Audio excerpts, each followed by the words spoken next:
Bon, donc on en était arrivé ici. Alors ce que je vais peut-être faire ici, c'est faire disparaître les règles. Donc CTRL R sur le PC, commande R sur le Mac, les règles disparaissent. Je vais faire disparaître aussi le repère que j'avais créé pour indiquer où était la ligne d'horizon. Affichage, afficher, et je vais décocher repère. Voilà.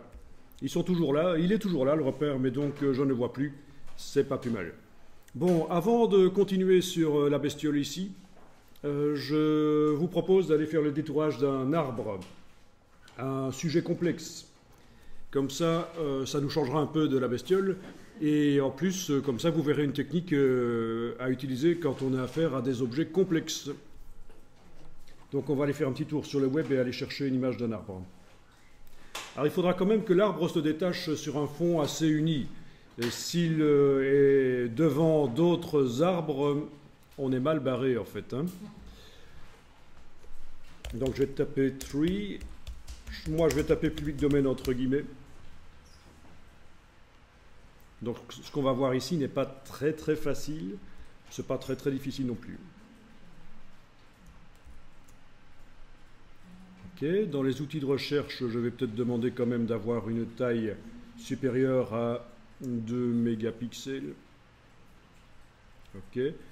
Ah tiens, ceux-là sont pas mal. Le deuxième qui arrive là, si j'arrive à le récupérer, voyons un peu ça. Oui, aucun problème. Donc, si vous voulez avoir exactement la même photo que celle que je vais utiliser, vous tapez tree entre guillemets public domaine. Dans les images, vous demandez des images supérieures à 2 mégapixels. Et normalement, la deuxième image qui arrive, à moins que vous soyez en train d'utiliser Internet Explorer, normalement, la deuxième image qui arrive sera celle de l'arbre là. Maintenant, vous pouvez prendre d'autres arbres. Celui-ci conviendrait, celui-là conviendrait aussi. Dès que l'arbre se détache sur un fond qui n'est pas trop complexe, ça ira. Là, on peut dire que la moitié de l'arbre se détache sur un fond très complexe et ça va être un peu plus compliqué. C'est pas impossible, mais ça va être un peu plus compliqué. Et bien entendu, on va prendre un arbre qui est vu en entier. Bon, s'il manquait le bas du tronc, là, c'est pas très grave, ça peut se recréer.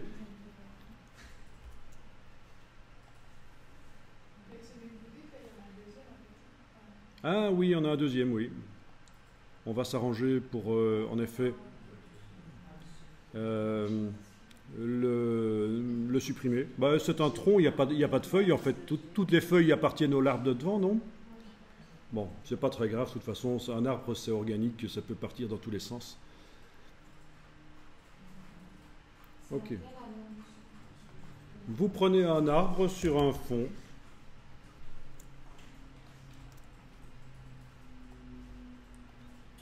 Moi, j'ai pris le deuxième qui se présentait ici quand j'ai tapé donc tree public domain.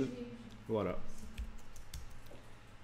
Et ce sur fond blanc, on peut pas les prendre? Évidemment, ceux sur fond blanc, vous pouvez les prendre, mais ça veut dire qu'il y a quelqu'un qui a fait le boulot à votre place. Et ici, on est en train de voir comment s'en sortir avec des photos que vous prenez vous-même.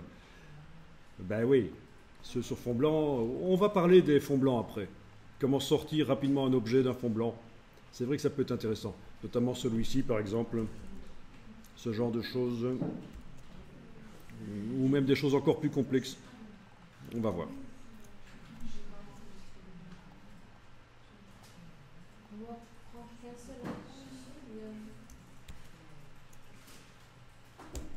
Donc je fais touche F pour passer plein écran et pour pouvoir, avec la barre d'espacement, bouger l'arbre dans sa fenêtre. Alors, première chose à faire, vérifier la qualité de l'image. Et pour ça, il faut que je double-clique sur l'icône de la loupe dans la palette des outils. Le double-clic sur l'icône de la loupe dans la palette des outils, c'est ce qu'on appelle l'échelle 100%. Ça veut dire qu'on fait en sorte que chacun des points de l'image s'affiche sur un seul point de l'écran. On fait correspondre la grille des points de l'image avec la grille des points de l'écran. C'est donc le double-clic sur l'icône de la loupe dans la palette des outils, ce qu'on appelle l'échelle 100%. Et c'est vraiment comme ça que je peux juger de la qualité d'une image, en l'affichant, en faisant correspondre les points de l'image et les points de l'écran. Bon, une fois que j'ai vu que la qualité n'est pas trop mauvaise, je vais double-cliquer sur la main dans la palette des outils. Et ça, on n'en avait pas parlé, il fallait que je vous en parle. C'est le raccourci pour faire en sorte que l'image s'affiche le plus grand possible sur l'écran. Le double-clic sur la main dans la palette des outils, le plus grand possible sur l'écran. Donc, quand vous êtes un peu perdu dans une image que vous avez zoomé trop en avant, en arrière, vous pouvez double-cliquer sur la main dans la palette des outils, ça vous l'affiche rapidement, le plus grand possible, en entier sur l'écran. Voyons un peu ça. Oui. Est-ce que je vous avais parlé de ceci? Oui, un majuscule tabulation pour se débarrasser des palettes de droite. Et tabulation pour se débarrasser de toutes les palettes, je vous en ai parlé. C'est important aussi, parce que forcément aussi, c'est important de le savoir, parce que ça va vous arriver d'appuyer sur la touche tabulation sans le savoir, sans vous en rendre compte, et vous allez avoir vos palettes des outils qui disparaissent. Voilà, et puis on va dire que Photoshop bug. Mais en réalité, en infographie, le bug, il se situe souvent entre le dossier de la chaise et l'écran. Si oui. Et oui. Et oui. Voilà.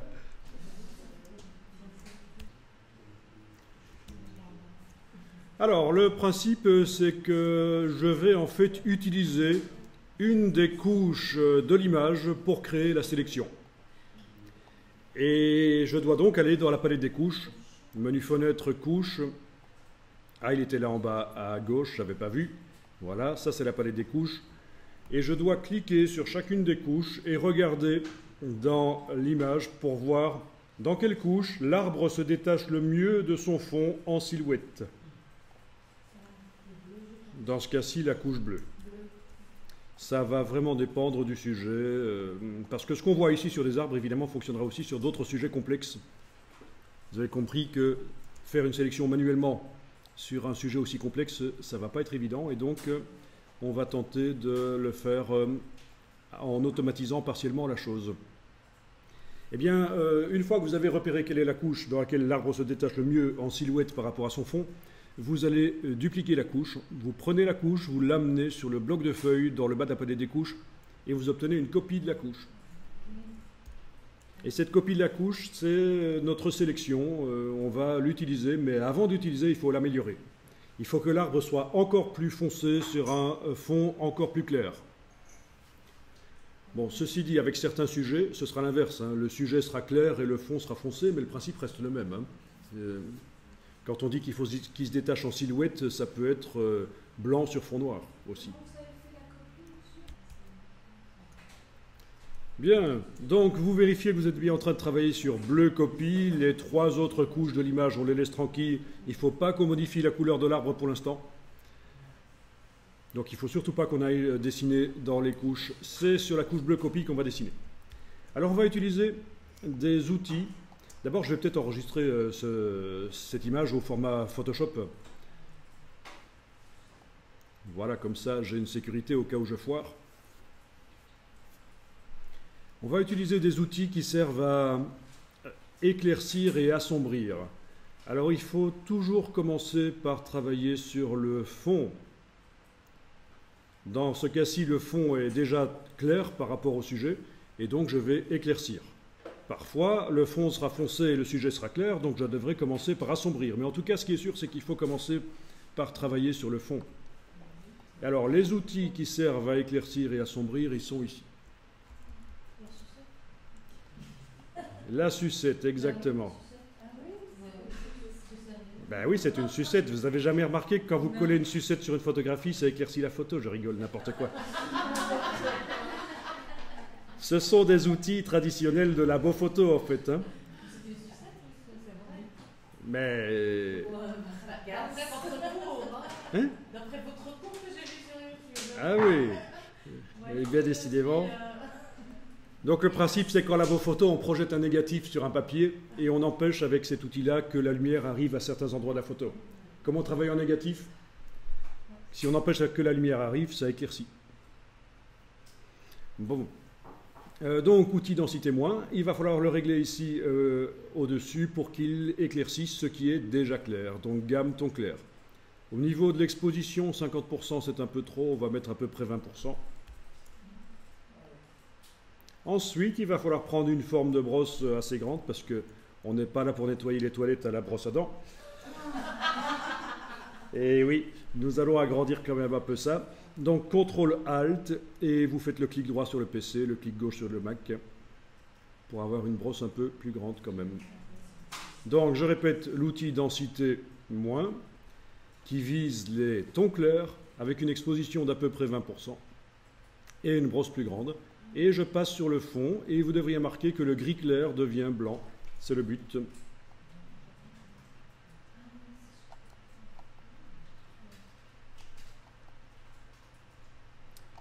Il y a quand même le feuillage de l'arbre derrière, je crois. C'est pas très grave.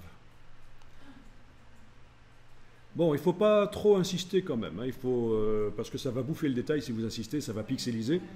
Mais tant que vous avez à peu près le fond qui est de blanc, là. Sur la projection, ça ne se voit pas beaucoup la différence. Sur mon écran, ça se voit plus que le fond était gris. Donc c'est bien sur le fond qui est autour de l'arbre qu'on passe. Sur l'arbre lui-même, là au milieu, j'ai pas besoin de passer. Voilà.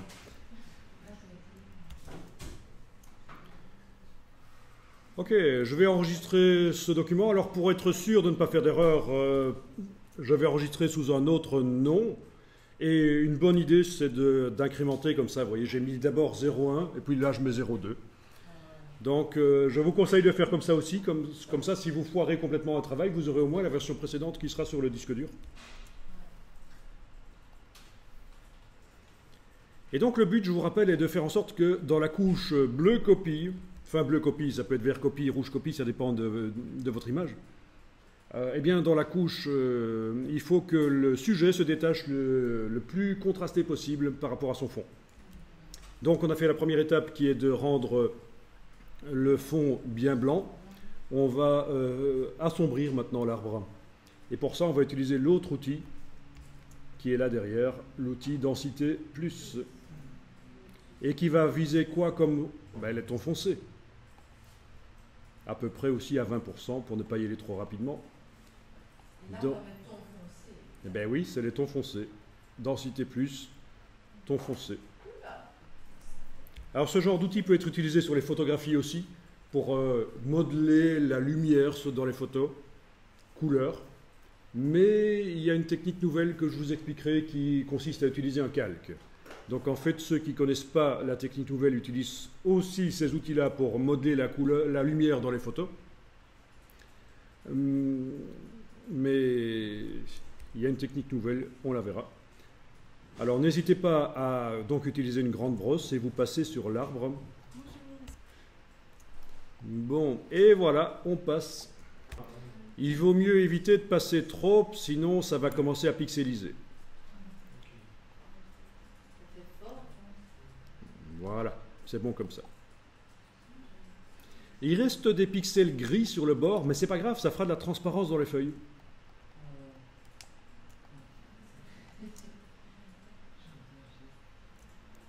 Bon. Normalement, on n'enregistre pas autant. Hein. C'est ici parce qu'on est débutant et que je vais aussi enregistrer beaucoup les fichiers pour que vous ayez par la suite, vous allez récupérer tous les fichiers que je fais, donc vous aurez toutes les étapes en fait. Hein. Est-ce qu'on fait le tronc? Le tronc peut être fait aussi, mais c'est pas obligatoire parce qu'on va terminer manuellement en fait. Ok, alors à partir de là, il faut terminer manuellement. C'est-à-dire qu'on va prendre le pinceau et on va dessiner en blanc sur tout ce qui ne concerne pas l'arbre. Comme ça, voilà. C'est là qu'en général les stagiaires se plantent et ils essayent de continuer à faire ça avec l'outil densité moins. Non, c'est le pinceau. Le pinceau, en mode d'application normal, opacité 100%, vérifiez que c'est bien en normal 100% le pinceau. Et on dessine avec du blanc. Voilà. Sur tout ce qui ne concerne pas l'arbre. Et n'y allez pas à la brosse à dents. On a autre chose à faire.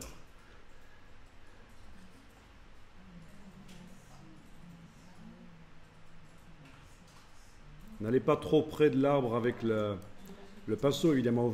Vous annulez si vous avez été trop près.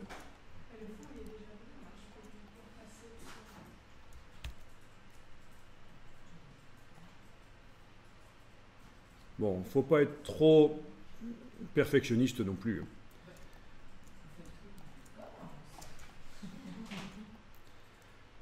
Bon, ici, ça ressemble pas trop à des feuilles, ce que je suis en train de faire là, mais ça devrait passer. Je pourrais prendre une partie des feuilles au lasso. Pas celle-là, peut-être celle-ci. Bon, on va essayer ça. Avec l'outil de déplacement et la touche Alt, ça me fait une copie que je peux aller déplacer, transformer.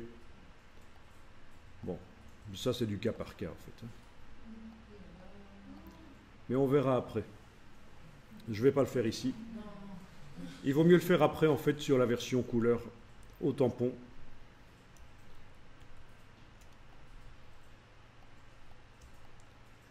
Mais moi j'ai une question, à quoi ça sert? Pourquoi on n'a pas pris blanc et noir?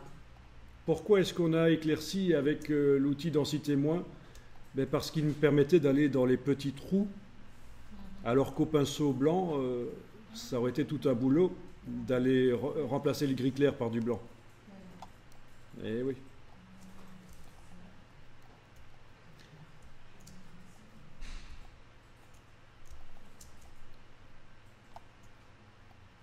À l'endroit du tronc, allez-y avec une brosse à bord net. Hein.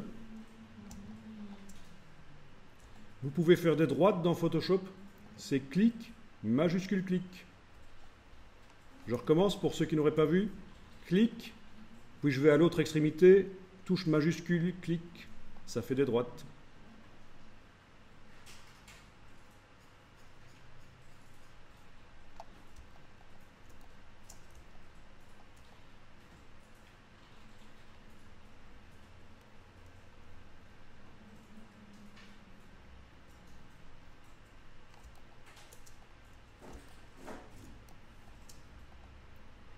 Voilà. Déjà en soi c'est intéressant d'avoir un arbre comme ça tout seul, ça peut servir à faire des affiches en multipliant, en le colorant différemment.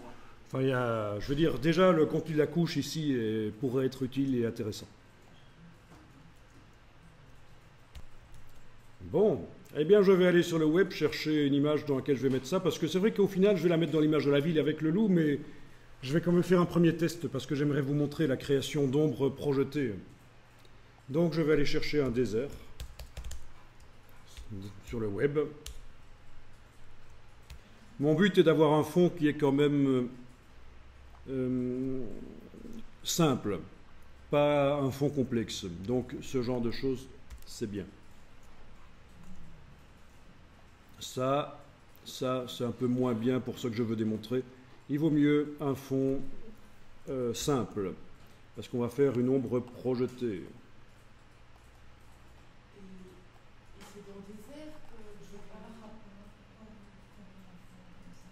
Donc là, j'ai tapé désert, public domaine et j'ai demandé des images supérieures à 2 mégapixels.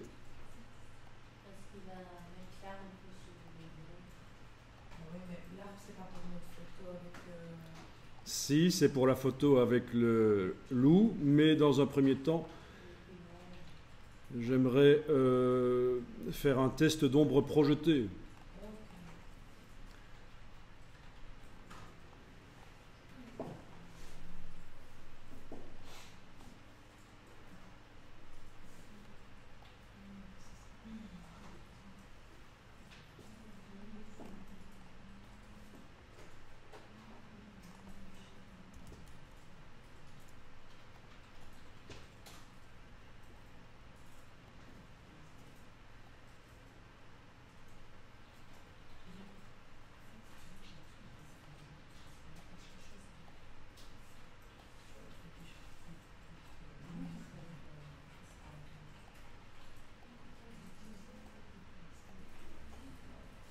Maintenant, si vous pensez à autre chose comme fond, c'est bon aussi. Hein.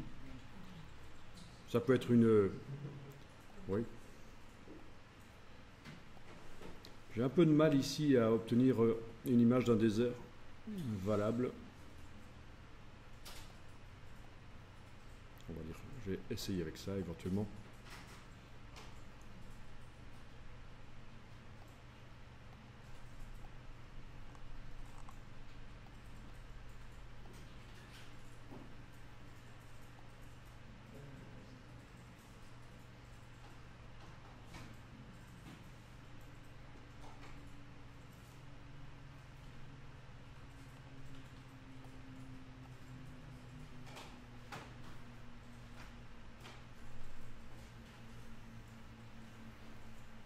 Souvenez-vous du petit système dont je vous ai parlé hier, recherche par image. Quand ça vous amène vers un site web et que ça ne vous plaît pas, vous allez en arrière avec la flèche vers la gauche et vous cliquez sur recherche par image. Ça marche pas mal du tout.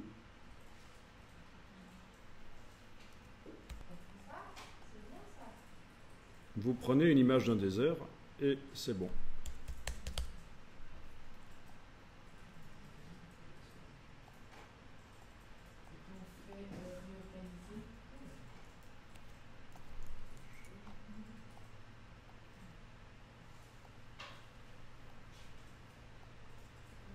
Bon, ben au passage, c'est l'occasion de vous montrer quelque chose. J'ai ici une image d'un désert et je la trouve un peu fade. Alors, c'est un problème de gamme dynamique. Je vais voir si je peux rapidement résoudre le problème. En allant dans le... Ben, je vais mettre un calque de réglage de type niveau par-dessus. Menu calque, ah oui, je ne vais pas y aller par image réglage. On n'est plus dans la première matinée d'hier où on travaillait avec l'historique et il fallait absolument attaquer directement les pixels en allant dans image réglage. Non, ici je suis dans le photomontage, j'utilise des calques et donc je vais utiliser un calque de réglage. Menu calque, nouveau calque de réglage de type niveau. Vous n'êtes pas obligé de le faire, je vous montre simplement. Et alors, j'ai ici ce qu'on appelle l'histogramme. C'est-à-dire, c'est les quantités de pixels dans l'image en fonction de différents niveaux de luminosité possibles. Et là, je vois que les pixels les plus sombres dans l'image, il y en a très peu. Les pixels les plus clairs, il n'y en a pas. Et donc, ça veut dire que l'image actuellement, les pixels de l'image n'utilisent pas le potentiel maximal de luminosité. Et je peux donc essayer de voir si j'arriverai peut-être à améliorer les choses en recadrant comme ça.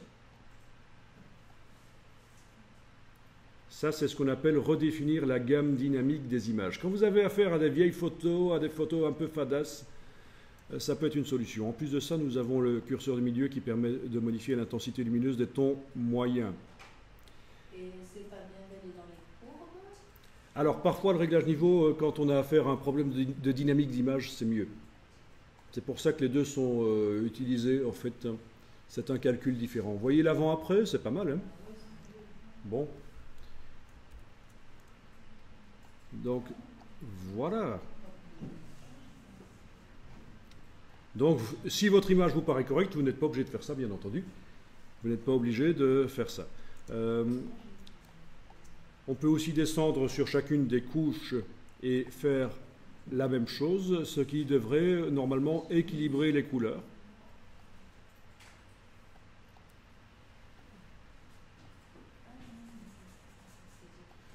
Mais pas toujours.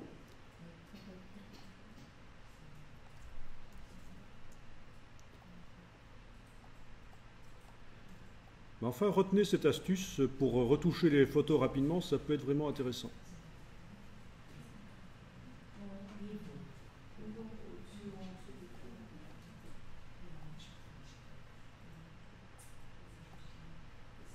Bien.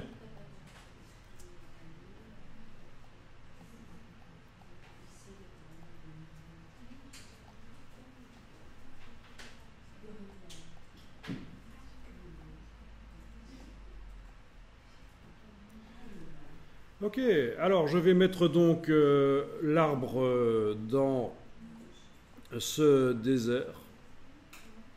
Donc, en effet, vous l'avez dit, menu fenêtre réorganisé, tout affiché dans des fenêtres flottantes.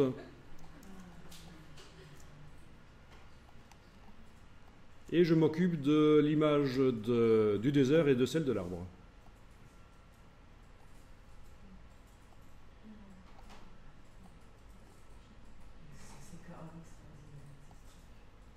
Alors, je suis en train de travailler sur l'image de l'arbre.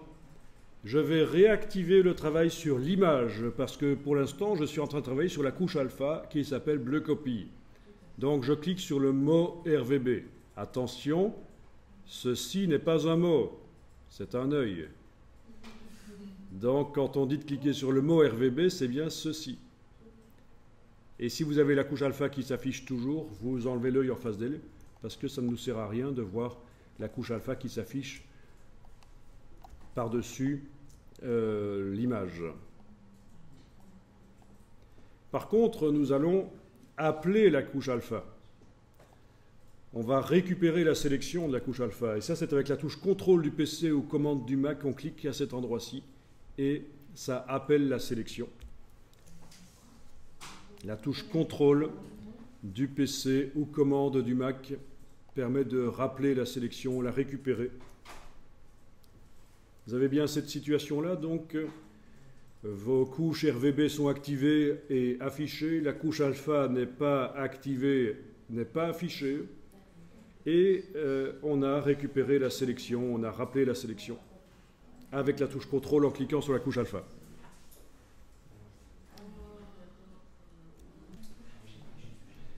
Bien. Alors évidemment, ce qui est blanc dans la couche alpha, c'est ce qui sélectionne. Et donc actuellement, ce qui est sélectionné, ça se voit, c'est ce qui est situé entre le bord de l'image et l'arbre. Donc on va devoir inverser la sélection en faisant sélection intervertir. Sélection intervertir, vous avez l'arbre qui est maintenant sélectionné. Vous voyez la différence, hein, tout à l'heure, juste avant, c'était entre le bord de l'image et l'arbre que c'était sélectionné. Donc toute l'image sauf l'arbre. Je viens de faire sélection intervertir et voilà, l'arbre est sélectionné.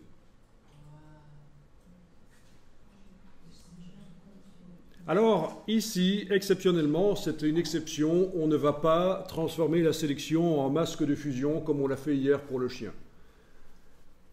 Dans le cas d'objets complexes comme des cheveux, des arbres, on ne fait pas ça.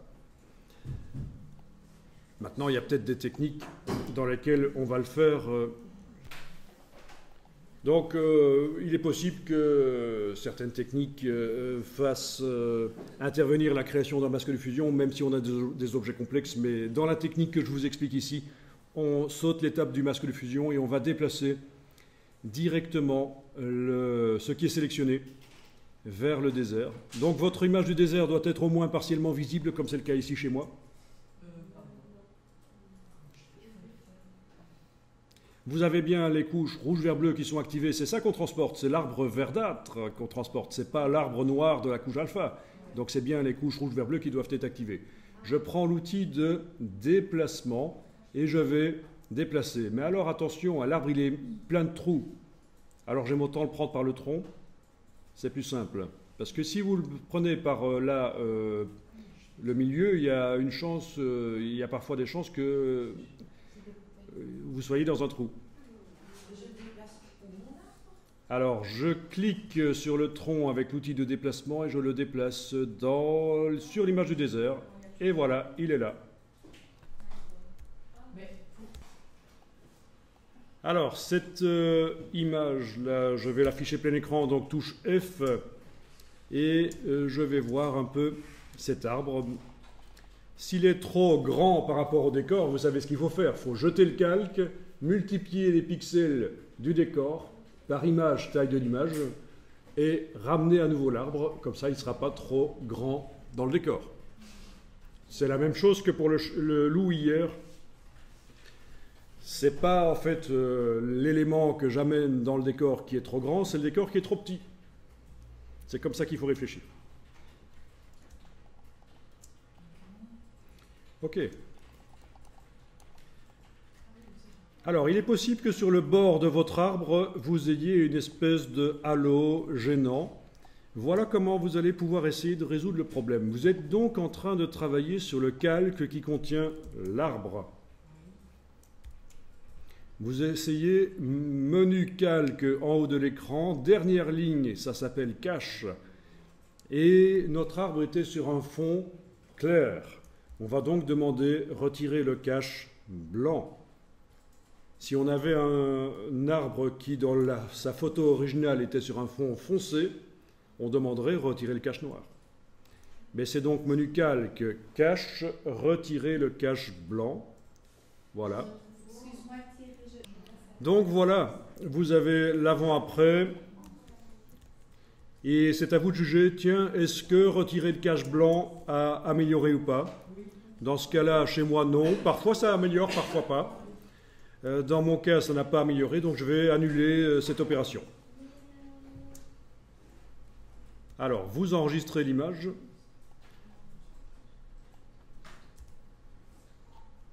Je vais réduire le nom d'ailleurs. Misère. Vous enregistrez l'image forcément en format Photoshop avec les calques. Et l'étape suivante va consister à créer une ombre projetée pour cet arbre en fait. C'est-à-dire qu'on va utiliser la silhouette de l'arbre, on va la coucher sur le sol, on va faire en sorte que l'ombre devienne, au fur et à mesure qu'elle s'éloigne de l'arbre, hein, les parties les plus éloignées de l'arbre vont être floues et un peu transparentes. Mais ça, je vous propose de le faire après quelques cafés parce que c'est pas si évident que ça. Quelques cafés.